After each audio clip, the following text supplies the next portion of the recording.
Welcome to the cleaning and sanitizing for CCS and CHS communities. We are going to go through a PowerPoint presentation. We're going to talk about cleaning and sanitizing our communities for the next half an hour or so, and then there'll be time for some question and answers. And the materials will be available to you to be able to review after the session. And then next week we will have a recorded version of this webinar, and we'll send you the link so you can watch it. Or if you have folks on staff that don't get the opportunity to participate in one of the 3 sessions, they can watch the webinar. We sent out 3 invite times. Please know that it will just be the same thing repeated all 3 times. So there's no need to attend again after this session unless you really just want to watch me do this again. So thank you for your participation today. I'm going to turn the PowerPoint back on.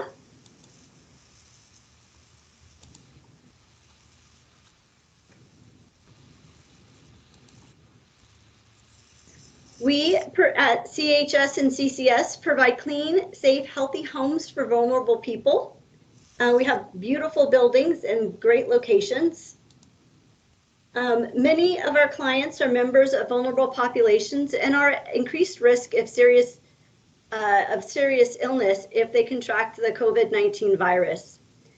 These responses and procedures will be helpful in any pandemic disease scenario. So we're going to be using them as we go forward. But for right now, this is our opportunity to provide a very strong response in our communities. We have defined 4 levels of response to disease outbreaks in terms of cleaning and disinfecting. You're going to hear about these levels 1 through 4 a lot over the next few weeks. We'll go over them briefly here today, and we will be referring to levels 1 through 4 in a variety of contexts. Right now, this is about cleaning and disinfecting. Level 1, business as usual. So you're normal every day, you're following universal precautions, you provide a generally clean and sanitary environment at your communities, and you're following regular cleaning protocols. We want to make sure that at all times our buildings are clean and sanitary. Level 2 right now is an increased risk of exposure to infectious disease. This is our current status for most of our communities and most of our programs. Coronavirus is present and it's quickly spreading in our communities. The focus right now is on prevention, education, and containment. As you're aware, some of the properties and the situation's quickly developing, and it looks like we'll be moving into level 3 with likely or confirmed infectious exposure within program sites.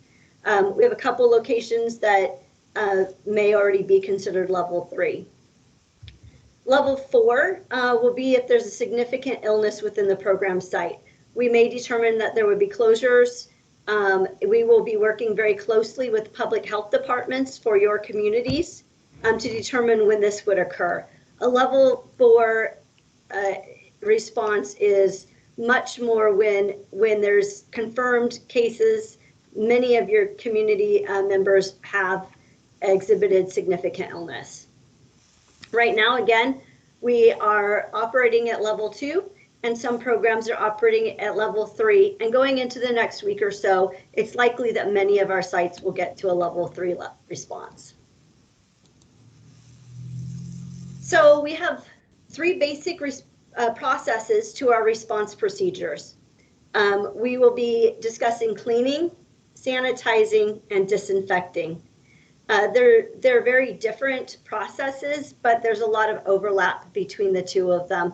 And you'll find that there's a lot of products out there that can cover all 3 processes, but there's a slightly different practice and procedure for going from cleaning to sanitizing to disinfecting. And we're going to learn the best practices and differences here today. When you're cleaning, cleaning is defined as using soap or detergent to remove dirt and debris from surfaces. in order to be disinfected properly, surfaces have to be cleaned. So you want to remove any evidence of a spill or dirt or anything on top of a surface. If you rub your hand across it, it should feel quite smooth and to the touch and not have anything stuck to it. We use soap and water. You can add a few drops of disinfectant according to product instructions. There's lots of different disinfectants out there. There's Lysol, there's bleach, ammonia. You want to use them according to product instructions, but primarily soap and water is what you're going to use to clean. You'll spray your surface with a cleaning solution. You'll remove all the dirt and debris from the surface using a scrubbing pad or a brush. Right now, we're shying away from cloth towels. They require a lot of cleaning and they can hold germs in the towel material. They're just, you have to go through a lot to continue to keep them sanitary and safe. You can wipe the surface or rinse it with water, and then you just wipe it to dry. You'll know that it's clean when everything that's not normal to the surface is removed.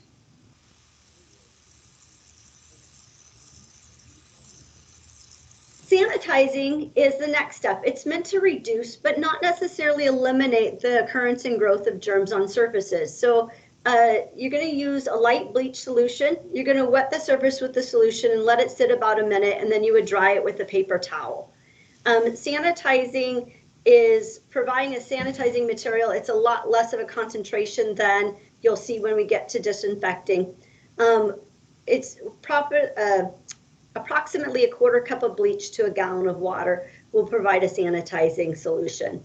Again, there's lots of solutions, chemically or commercially available products out there that will sanitize surfaces.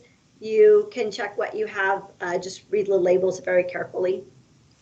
Again, sanitizing isn't meant to eliminate the occurrence and growth of germs on surfaces, and that's why we would go to disinfecting. A disinfection uses a chemical to kill and eliminate germs on surfaces. Disinfectants work best on clean surfaces. They usually require a longer surface contact time, and you're going to use a stronger bleach solution than you would for sanitizing. You're going to clean the area, as we talked about 2 slides ago. You're going to spray on your disinfectant solution, which again, if you're mixing it yourself, is a proportion of bleach and water. It's a 1-to-10 ratio. You're going to wipe off, you're going to let it sit for about 10 minutes. Then you're going to wipe off the excess so that you don't leave a residue on the surface. You're going to want to rinse it. So using a light water solution to rinse the bleach off of the surface. Then you're going to let the surface air dry. And this will provide a disinfectant level.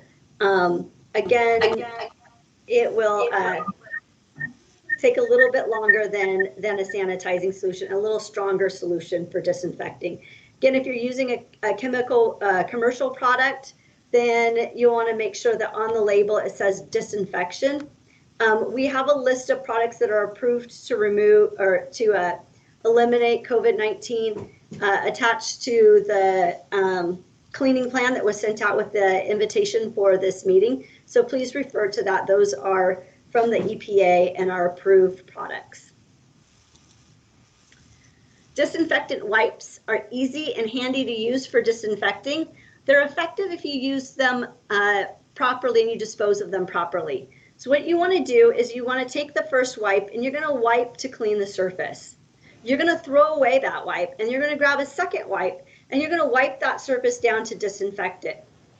You're going to let it air dry. You want to make sure that when you wipe it down that the surface is wet. So if you're using your wipe and it's a large surface, you might see that your wipe isn't leaving moisture on the surface. So you're going to want to get a second wipe. You need to make sure that the surface is fully wet, and then you want to let it air dry. Wipes are easy and handy. They're a little bit more expensive, and sometimes they're hard to find right now, but they're great for not having to have bleach out and allowing residents to be able to just grab some wipes and wipe some.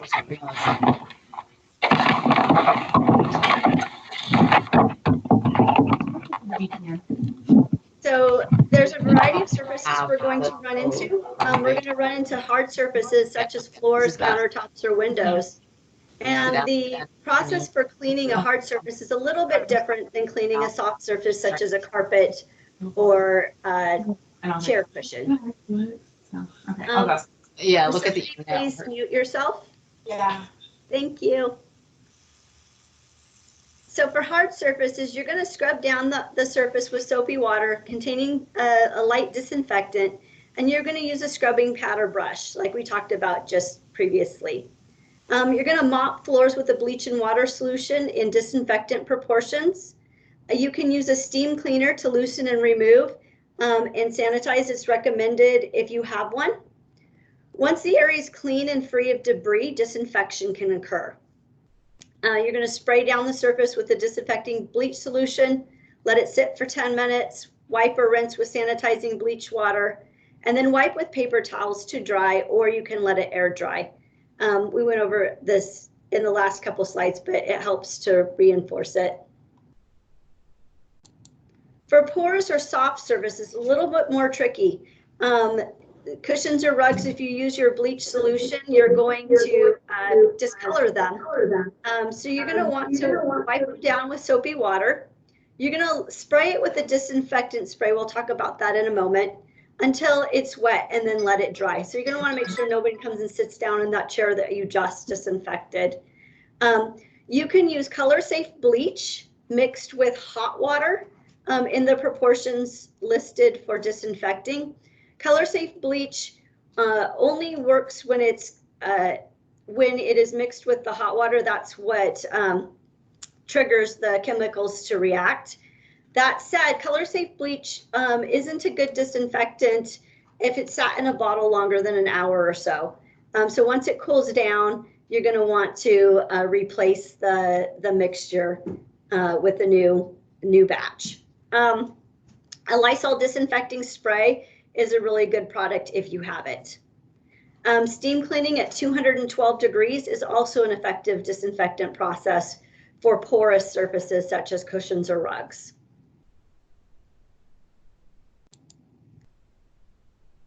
So we have a couple different cleaning solutions. The cleaning solution, soap and water.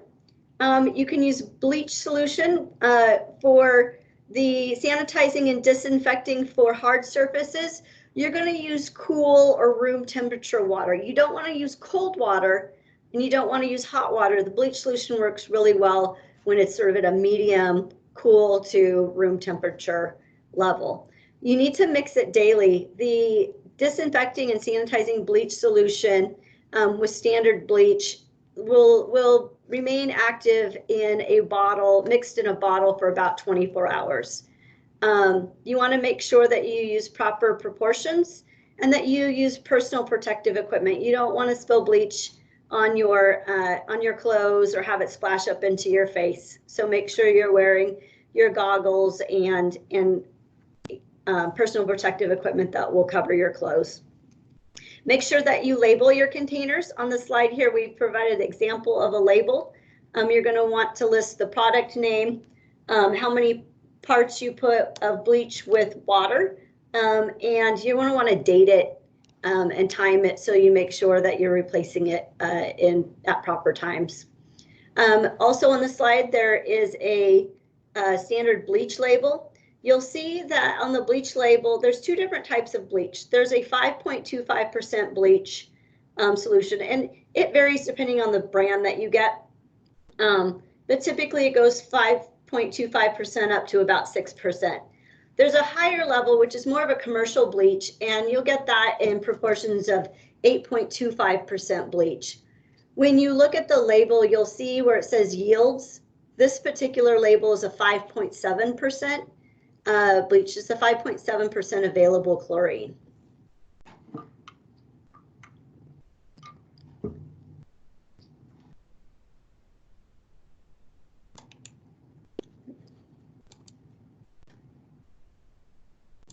Okay. What about green products? So a lot of us are looking for green products these days, but they're not really recommended or effective to disinfect and to kill the COVID-19, hepatitis A, and norovirus germs. So we want to make sure that we're using the appropriate chemicals to disinfect right now.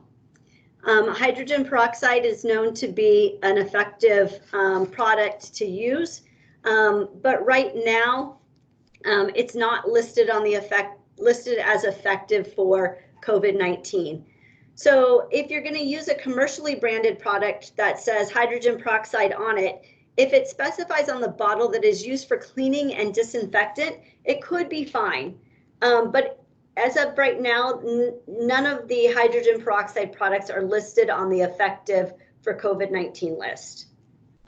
So proceed with caution if you're using. You could use it for sanitizing, but as a disinfectant, it's really not appropriate at this time. Vinegar does not have the disinfecting properties to kill viruses and hepatitis A. So we wouldn't be using vinegar for this, this condition at this time.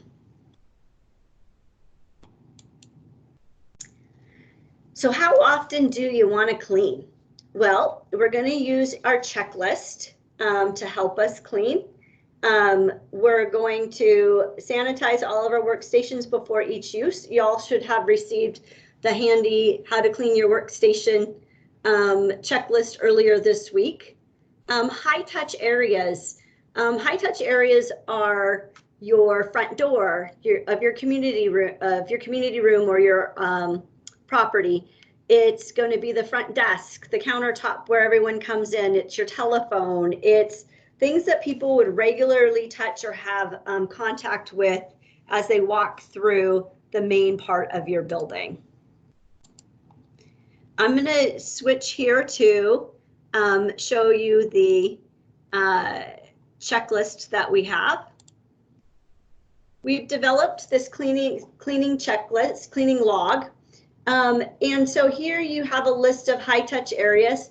We're sending it to you as an Excel format so that you're able to change it as you need. Each property, each location might have a little bit of a different features at it. So if you have a community entry door, mailboxes, we try to list as many of the things that seem to be common to most CCS and CHS sites. You want to make sure that you are disinfecting pens that people are touching. So if someone comes in and they want to write on your clipboard, you're probably going to want to disinfect the pen as well. Then we have the lobby, bathrooms, kitchens, different things you can sanitize. You can come down here to the third page and you can list any additional spaces that you might have. So let's say you have a library space that folks are using and it has tables, chairs, etc. You can add that to your cleaning log. At the top, you'll see that there is a column for activity. The activity key is over here. It's clean, sanitize, disinfect, or restock. So you might go, okay, I'm going to clean, I'm going to disinfect, and I'm going to and disinfect my front door. I guess you wouldn't restock your front door, would you? You're going to list who the person that was doing it. So SK is me. And you're going to put in the date and the time that you sanitize. So 2:30. And then you're going to just document this throughout the day. So typically you'll have a cleaning log, one for every day or one for every shift, and make sure that the high touch areas are getting addressed about 1 to 3 times a day. You're going to address them more frequently as you have people coming in who may be sick. So if someone comes in, they're coughing, you know, you're going to just wipe it down real quick once they're out of the space, and you're going to keep note of this.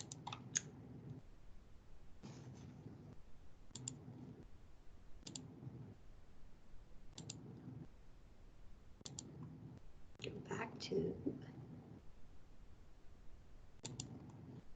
PowerPoint. Oh, it's not shared. Oh, there it is. Sorry, you guys, I'm sharing my screen. There we go. PowerPoint side. So your high touch areas, you're going to try to sanitize them 1 to 3 times daily. This is a minimum recommended. Your kitchens and baths, you're going to sanitize the surfaces daily. Again, we may go into a bit more disinfecting as we go from level 1 up, or level 2 up to 3 or 4. Basic cleaning and sanitation weekly, you're going to, thoroughly clean common areas, offices. You're going to disinfect your high touch surfaces. We're going to model healthy habits for our residents. How many of you, as soon as you see this, don't touch your face, immediately want to touch your face? I can't even tell you how many times I've probably touched my face during this presentation. I should have had somebody count the beginning. Wash your hands thoroughly and frequently throughout the day. Wear gloves when cleaning, and then discard the gloves when you're done. Wash your hands after removing the gloves. You're going to refer to your universal precautions whenever you're dealing with the chemicals or you're dealing with wiping things down. Make sure that we're posting hand washing reminders in all of the bathrooms. We sent out posters earlier in the week to the various programs. There's a variety of choices, so pick the one that makes you most happy. Encourage residents to be considerate of their neighbors' health and to observe these guidelines as well. Many programs have sent out resident letters or have had communication with the residents, so let's make sure we're continuing to do that. Provide hand sanitizer and wipes in communal areas if available. So if you have a community laundry room, it'd be great to provide some wipes in there so folks can wipe down the space after they're done using it. This cleaning and sanitizing and disinfecting is really a whole community effort. Actions needed. So if you're regularly cleaning and sanitizing, your regular protocol should be sufficient. You may need to thoroughly clean your building if it's not currently as clean as we need it to be. This might require some additional assistance, so reach out to your director to get some additional assistance if you need it. Disinfection is needed after an infectious exposure. So if someone's in your space, a resident informs you that they have infectious exposure, then you will need to disinfect your high touch spaces. Refer to your property plan for additional guidance. Everyone should be working with their directors on the plan for their particular communities.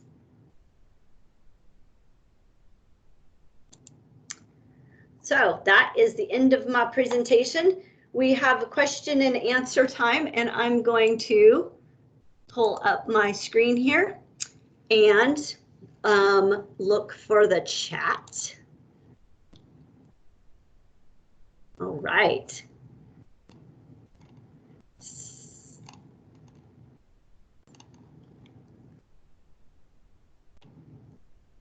So does anybody have any questions? You can unmute yourselves now.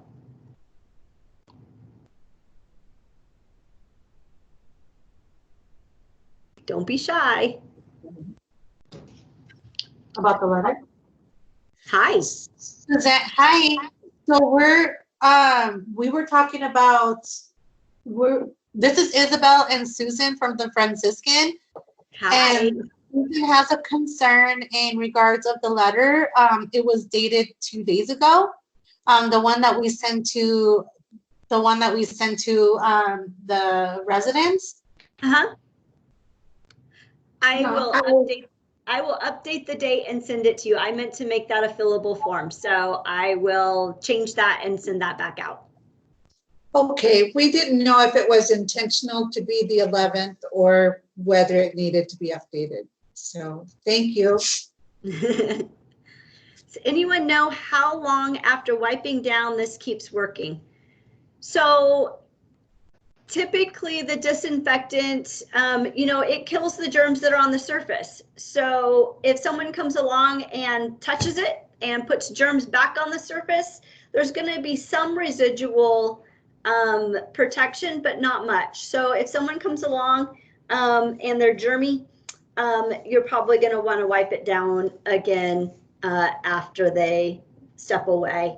Again, it'll have some residual properties, but we want to make sure that we are cleaning after infectious exposure.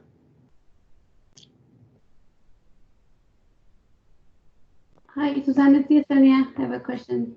In Mount Hi. Vernon. Hi, I came into the meeting, to the training, the halfway, so towards the end, because I had a restart appointment here, and I didn't listen to all. Will this be another training next week? Yep, there's 2 more trainings next week. There's one on Monday at, I believe it's 3 o'clock, and there is one on Wednesday at 8 a.m. And we're also recording this training, so we'll be able to send the recording link out as well. Oh, okay, thank you. Sure. I have a question from Ruby. Are there any resources to provide low-income families or elderly with supplies? What resources are available? Right now, resources are a little slim, as you can imagine. And they're a little bit, so some areas have lots and lots of resources still, and there's some areas that have a lot less. So I would recommend that you check with your division director or regional director to find out what's available in your area.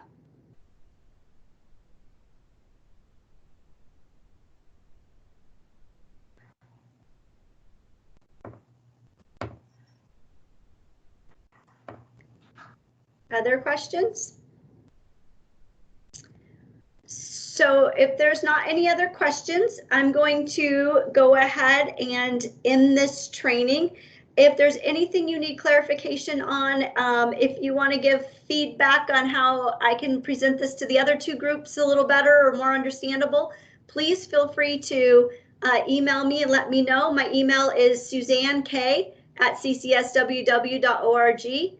And please give me feedback. I appreciate it. Thank you and have a great weekend. Oh, they closed the schools in Skagit starting Tuesday. Yeah, so there was just a press conference and Governor Inslee, it appears, has closed the schools throughout the state of Washington. So there you go. Should front entrances of buildings and lobbies be cleaned more than 3 times a day?